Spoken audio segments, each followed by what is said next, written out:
Hi everyone, it's Raina. So this video is looking at 3 things that the sign of Scorpio can do that are neurotic. And when I was going to do this particular sign, I was like, I don't think of Scorpio people as neurotic per se, because to me, being neurotic means that you're thinking too much and you're doing these types of behaviors that have a negative impact on your life. So I don't really see that with the sign of Scorpio. Not to say that Scorpio people don't have things that they're doing like that, but in terms of thinking too much. But actually, they do in their own way. Number one, the suspicious mind. Now, my sun is in Sagittarius, but my sun is in the 8th house, and that's Scorpio's domain. My moon is in conjunction with Pluto, and Pluto is one of the rulers of Scorpio.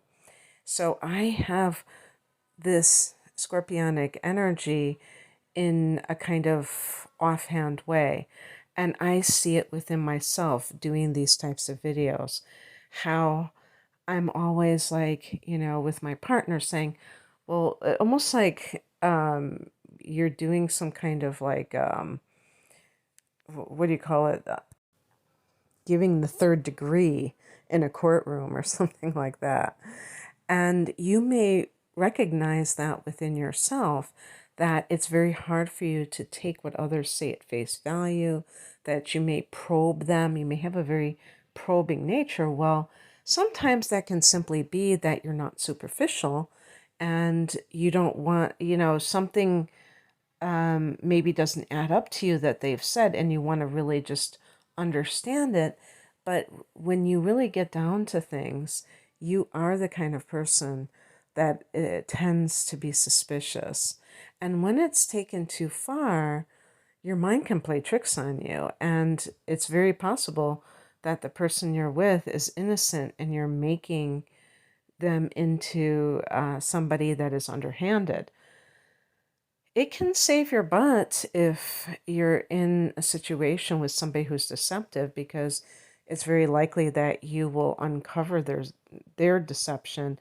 But if you're with someone that you really care about, you have to be careful that you are not so suspicious that you end up jeopardizing the relationship. Because obviously, people don't appreciate being treated like they're doing something wrong when they're not. Number 2, being afraid of abandonment or betrayal. You may notice a theme here, because the first thing that I mentioned can be motivated by number 2. And that's why people do tend to be suspicious, Scorpio types, because they're trying to prevent themselves from getting hurt before it happens. So when you were young, you may have experienced the trauma of somebody that you cared about abandoning you in some way.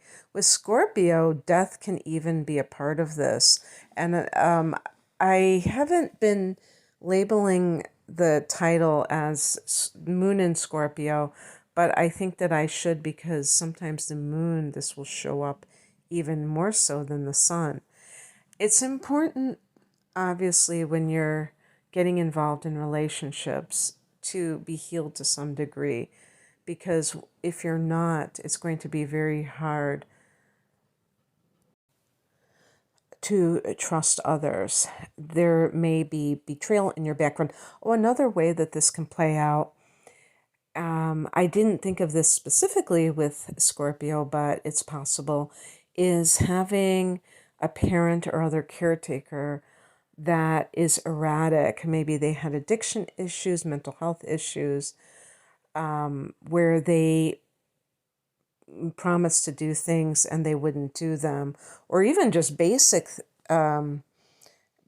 caretaking role where they weren't able to do that consistently. And so you didn't have trust in the basics growing up, and it's almost like the person who has to fend for themselves.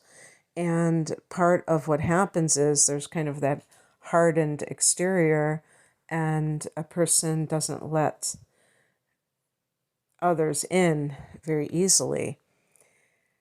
But I was thinking in terms of death and Scorpio, because I think that that can be a theme since Scorpio is connected to death. And so even that can be perceived by a child as abandonment. And it is, but it's not obviously malicious. It is, I don't, obviously, I don't know if abandonment is a good word, but I cannot totally understand how it would feel like that. So if you have found yourself in that sort of situation, it's so important to heal from it so that you do not bring that to a relationship, because you will tend to do things. See, that's where it gets tricky.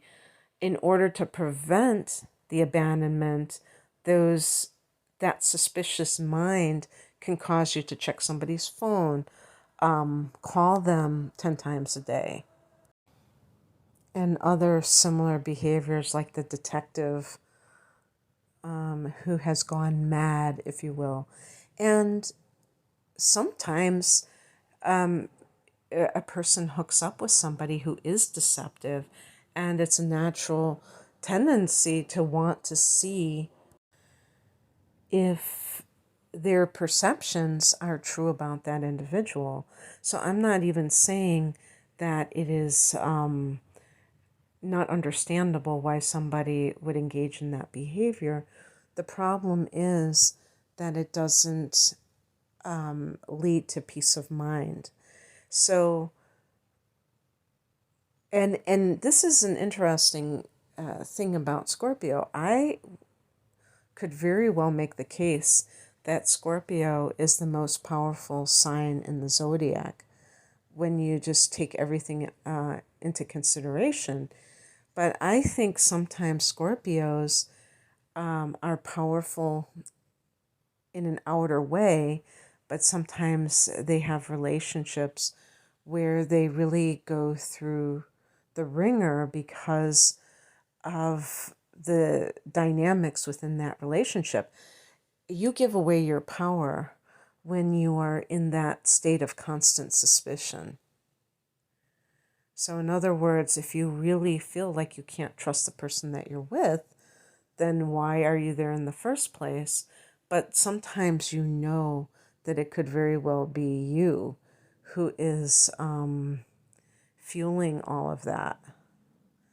Sometimes it's both. Sometimes you have a tendency towards suspicion, and you're with somebody who is doing what you think they're doing. Number 3, refusal to forgive.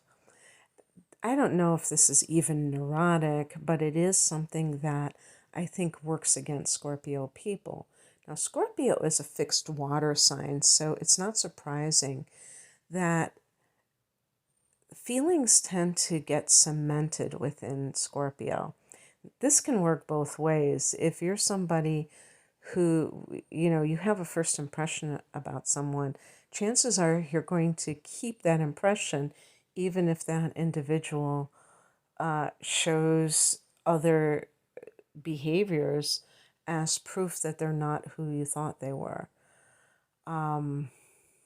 It's almost like a stubbornness, you could say, within Scorpio that refuses to alter their opinion or ideas about a person, place, or thing.